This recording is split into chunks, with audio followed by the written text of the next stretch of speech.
ஆண்டவராகிய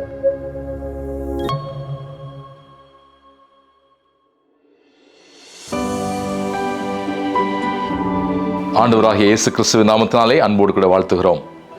புத்தாண்டோடு கூட சேர்ந்து புதிய ஆவல்களும் விருப்பங்களும் கனவுகளும் பிறக்கின்றன. இந்த புத்தாண்டுக்குள் அடியெடுத்து வைக்க செய்த ஆண்டவர் நம்மீது சில விருப்பங்களை வைத்திருக்கிறார்.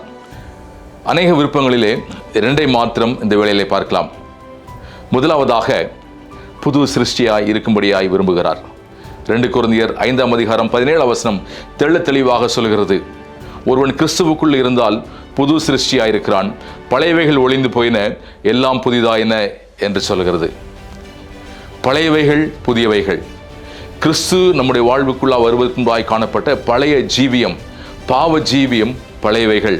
அவைகள் தொலைந்து போக வேண்டியவைகள், நம்மை விட்டு கடந்து போக வேண்டியவைகள். புதியவை இயேசு கிறிஸ்துவினால் மாற்றம் பெற்று நம்ம வாழ்விலே காணப்படக்கூடிய நன்மையான காரியங்கள். புதிய ஆண்டுக்குள்ள அடியெடுத்து வைத்திருக்கும் போது ஏதாவது பழைய காரியங்கள் நமக்குள்ளா இருக்கிறதா என்று சொல்லி யோசித்து பார்க்கலாம்.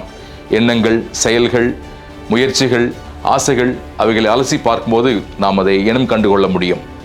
நாம் எதிலே மாற்றம் வேண்டும் என்று சொல்லி கண்டுபிடித்திருக்கிறோமோ அதை ஆண்டவரிடத்திலே கொண்டு வரும்போது அவர் சரியாக நமக்கு உதவி செய்து புதுமையாகி மாற்றுவதற்கு ஆயத்தமாயிருக்கிறார். இந்த புது சிருஷ்டிக்கு தேவையான என்ன தெரியுமா? அதான் 2வது காரியம், புது ஆராதனை. ரோமர் 12:1 உங்களுடைய சரீரங்களை ஜீவ பலியாய் ஒப்புக்கொடுங்கள் என்று சொல்லி பவுல் சொல்கிறார்.